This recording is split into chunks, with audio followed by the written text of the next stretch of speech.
I am shameless about my promotion. I post on literally every platform possible. I do not care.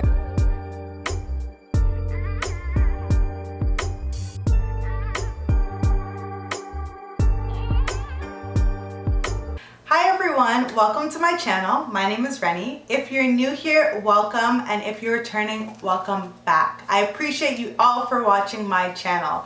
So on my channel, I do fashion, finance, and lifestyle content.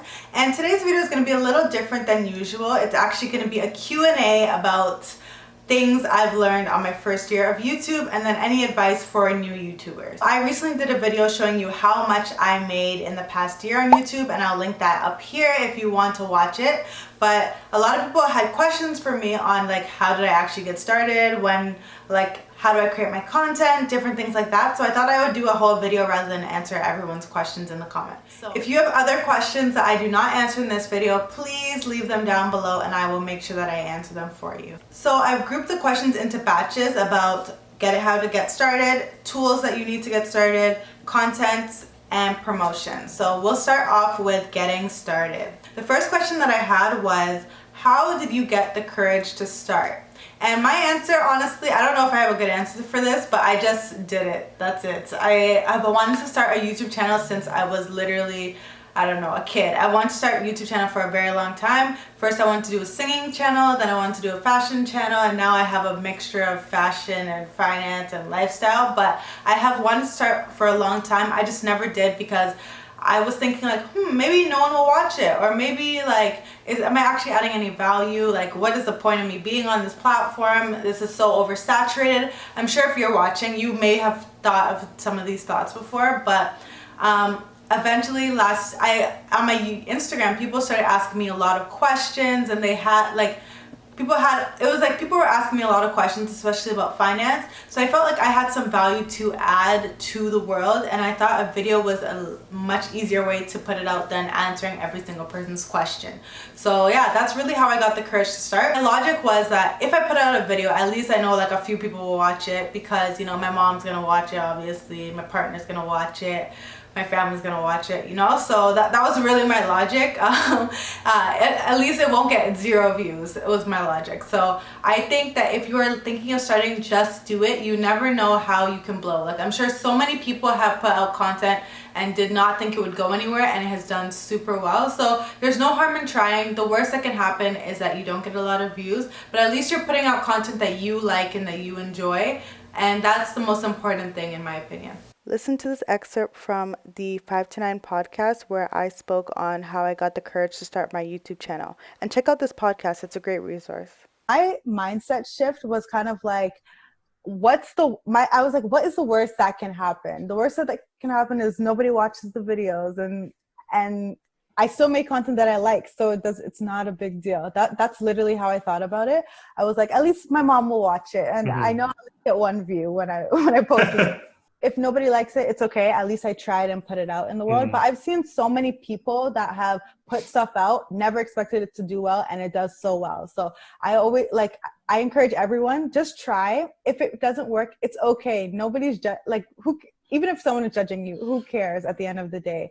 Like, you could do really well just by posting something. I know, especially on TikTok, like things on TikTok go so viral. I made 1 video and it got 1 million views. And I remember that. Yeah. I was like, wait, I need this on my YouTube channel. I definitely need this on my YouTube channel. But yeah, I would say everyone, just put yourself out there, because you never know what could happen. Yeah, that's one of the things that I kind of told myself. I'm doing it because even if it just impacts 1 person, like, that's it. Like, I've done more than I would have if I didn't do anything. The next question was, how do you know you're bringing value to the YouTube space? Which is a really good question. I don't know how you know that you are giving or bringing value, other than people are telling you that you're bringing value. I think your audience is very powerful, and your audience really will tell you what they like and what they do not like. So that's how I know. Like, when my videos are very valuable, I can tell because people tell me that they are valuable. If you haven't started yet, I would say, is my content something that people will want to see? Is my content something that is actually like I don't know. Not all content has to be like educational or meaningful though. So I think every person has value inside of them. So anything you put out can be valuable to someone. Like there's always an audience for you, and someone will benefit from you putting out your content. So I don't know. I feel like just test it out, start off, and you'll see what resonates with people and what does not resonate with people. The next question was, how did I pick a niche, and do you actually need a niche? So if you watch my channel, you kind of realize that there's no real niche. Like I do a lot of finance content, and then I do a lot of I do some fashion content, I do some skincare content, I do some how-to content. Like there's a whole lot of stuff on this channel. So I wouldn't say I have a specific niche, except everything's kind of around like helping people and being a resource for others. So I guess that's my niche. But I would say that it's easier to grow when you do have a niche, but I don't think you necessarily need to pigeonhole yourself into a niche. So it is easier to grow because you can build community with people in that niche. Because with my channel, for example, because I post so much different types of content, people will resonate with others and will not resonate with some. Will resonate with some and will not resonate with others. So that means my video views are kind of like all over the place. Some people will really like my content. Some people will only watch my finance content. They won't watch any of my other content. So it's easier to grow when you do have a niche, but I don't think it should limit you.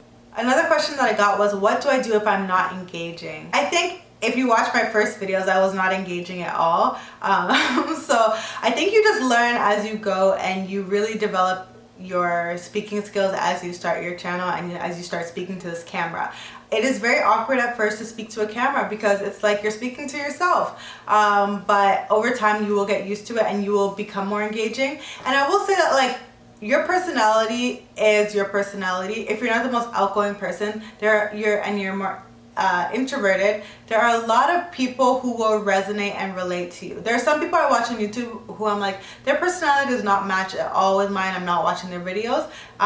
But I'm sure my personality does not match with a lot of people, and they do not watch my videos because of that. So I would say don't limit yourself because you think your personality is not engaging. How many billions of people are there in this world? You will resonate with at least one other person. So of course, as you try and get more comfortable, you will feel better about your presence on YouTube, and maybe it'll be easier for you to be engaging, if that makes sense. So the next questions are about tools that you need on YouTube when you start a YouTube channel.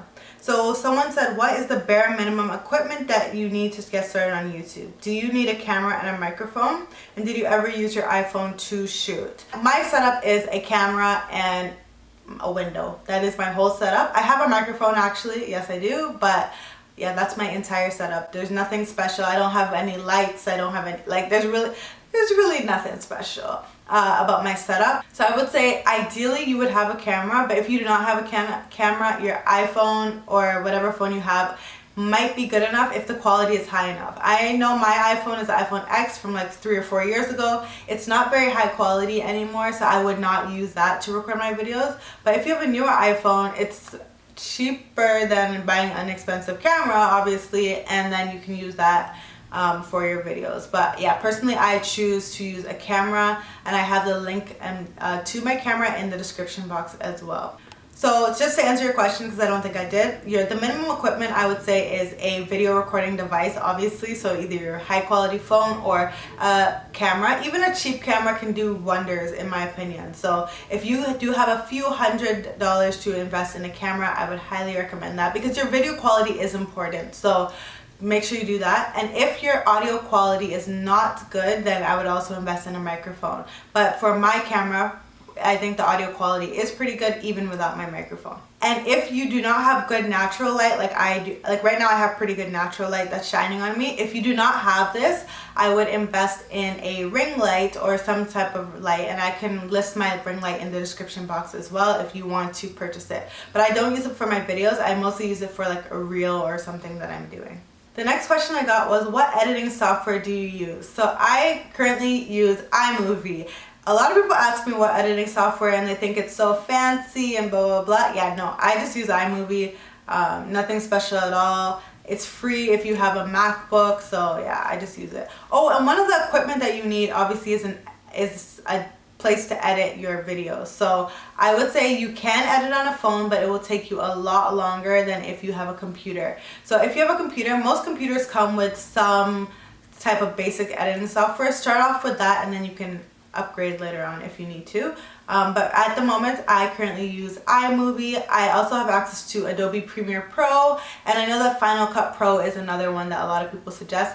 But yeah, I currently just use iMovie. It's easy for what I need, and personally, I don't really enjoy editing much, so it does the job, and I don't have to pay for it. So I will continue to use that for the time being. Another person asked me, how did I learn to edit, and how did I create my intro and my banner? I just did trial and error on iMovie, and I watched a lot of YouTube tutorials. There are a lot of great channels that will help you, but again, I do very simple editing. Like, there's nothing special. It's just cut. That's what I do with my videos. So yeah, I think anyone can edit like I do. Whenever I had a question, like how do I add captions on the bottom, I would simply just go into YouTube and Google how to add captions in iMovie, and then watch a video on that. So YouTube is your best friend when it comes to learning how to edit. And same thing when it comes to creating a YouTube banner, and when it comes to creating a intro, same thing. I literally just went on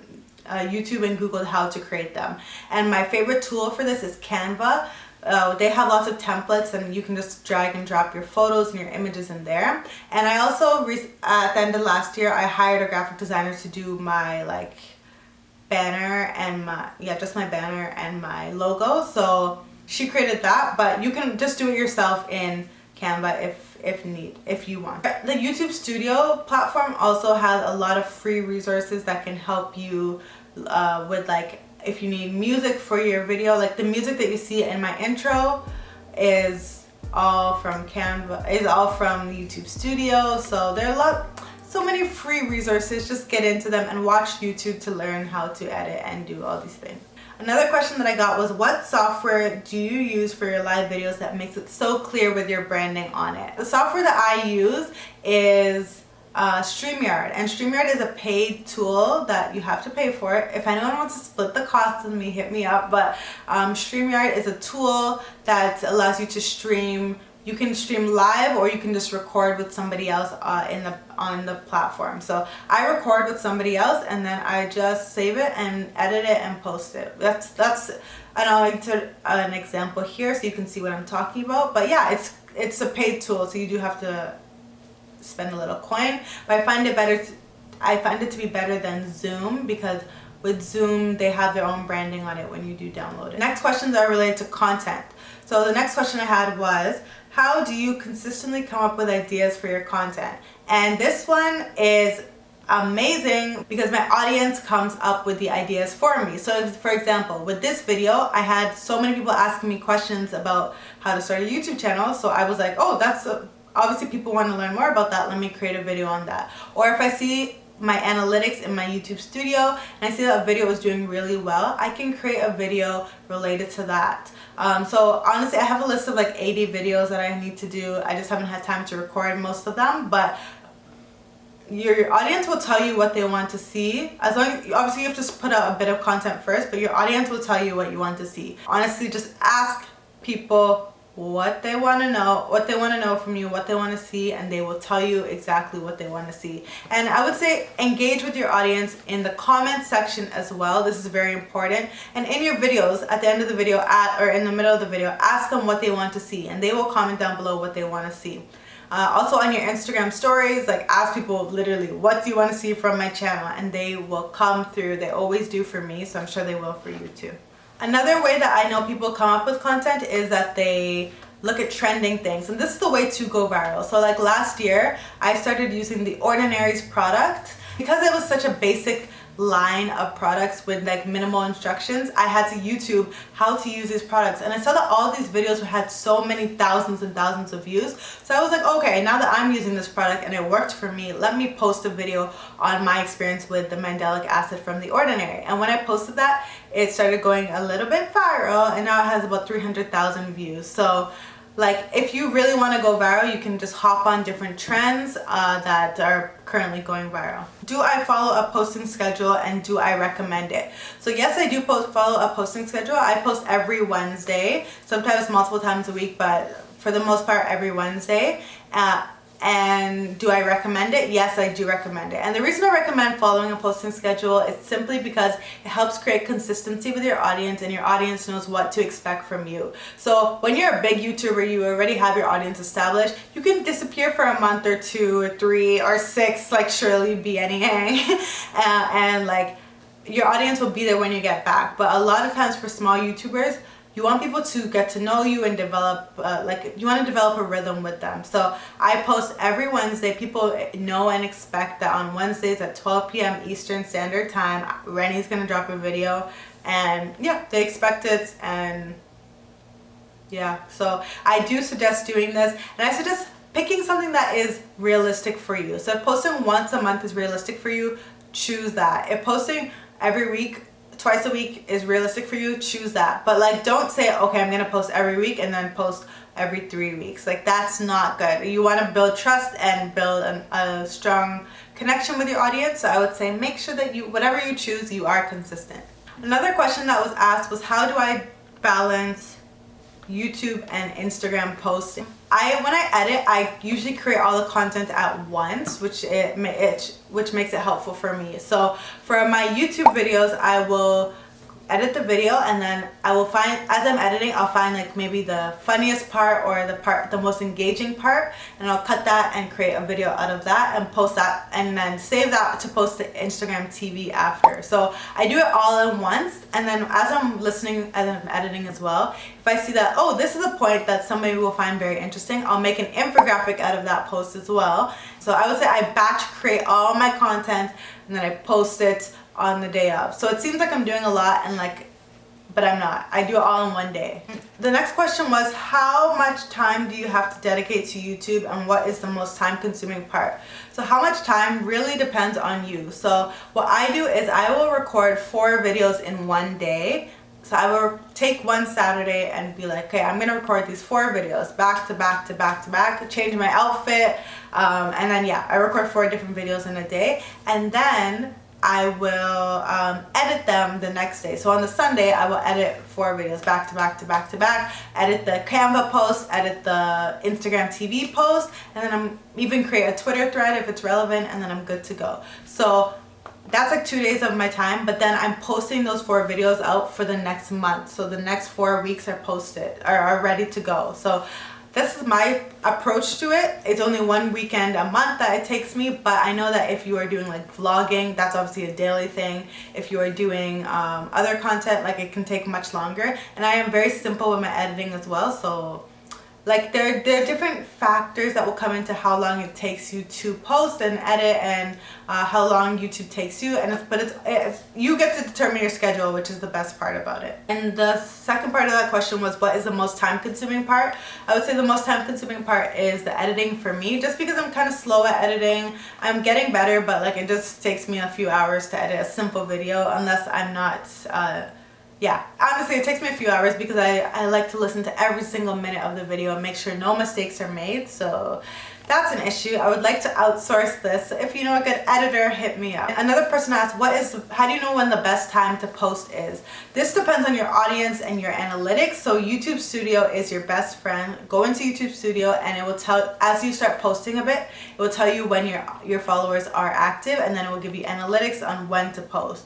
But they also have a caveat that the posting time does not necessarily define how popular it's gonna be. So like, you can take it with a grain of salt, but I think the most important thing is to be consistent. Last batch of questions relates to promotion. So 14, how do you promote your videos? Any suggestions? As I said, create a Canva post, so an infographic typically, and I typically create an Instagram TV post, and I post it everywhere. I am shameless about my promotion. I post on literally every platform possible. I do not care. So I post on my Instagram, I post on my Twitter, I post on my LinkedIn. No, not my LinkedIn, sorry. I post on my YouTube. Wait, yeah, I post on my YouTube community page, I post on my Facebook, I post on WhatsApp, I post on Snapchat. Like, I do not care. I'm always promoting myself because no one's gonna promote you and like share your post like you will. So I can actually see where my analytics are coming, and I see the traffic is being driven from all of those places. So it makes sense that I continue to be sharing them. But like, you have to remember that each platform requires a different type of content. I think the videos that do best are when I create a TikTok about the post as well. But honestly, TikToks are very time consuming for me, so I don't really have time to do it. But creating a TikTok can help you go viral on that platform. And when you go viral on that platform, they will come to your YouTube and watch as well. But again, when you are promoting, like, share with people. Aunties on WhatsApp are the best people to share your videos. They'll literally share with everybody. They don't care. So share with your parents. Ask people to share as well. Like, when you post something, if you make the caption, I would appreciate if you could share this. I would love if you could share this. Like, people will actually share it when you ask them to. So do that as well. And just create shareable content. So like, the catchphrase or the headline of your content should be something that people want to click on and they want to share. The second last question is, how do you get people to subscribe? So I get people to subscribe by asking them to subscribe. I know it sounds weird, but you literally have to ask people to subscribe. In every video I start off with, hey guys, welcome to my channel. Please hit that subscribe button because it helps my channel, or something like that. Simply because people, like, I don't know how many times I've been watching YouTube and I've watched someone's videos for years, but I've never subscribed. So you really have to ask people to subscribe, and yeah. But after a certain point, subscribers don't really matter. It's more about your views, but it is important at first. So always ask people to subscribe. Even put like the subscribe button on the screen so that people, like, it prompts people and reminds people to subscribe to your channel. And then the last question that I have is, what is the best way to promote the launch of your YouTube? When I first started my YouTube, the first thing I did was think of the best topic that I wanted to talk about, that I thought would be the most eye-catching. So I had recently purchased my house and lots of people had questions about my house. So I was like, okay, I'm gonna do a video about my house. And I was like, I will drop this house video if I get 200 subscribers on my YouTube page. I think that was the number. Instantly, like within a few days, I got 200 subscribers without ever posting a video. So I would say start off like that if you can. And then promote your videos shamelessly when you first start. So create reels, create TikToks, create IGTVs, whatever it is that you need to create in order to drive people and like get cliffhangers that can like attract people to your page.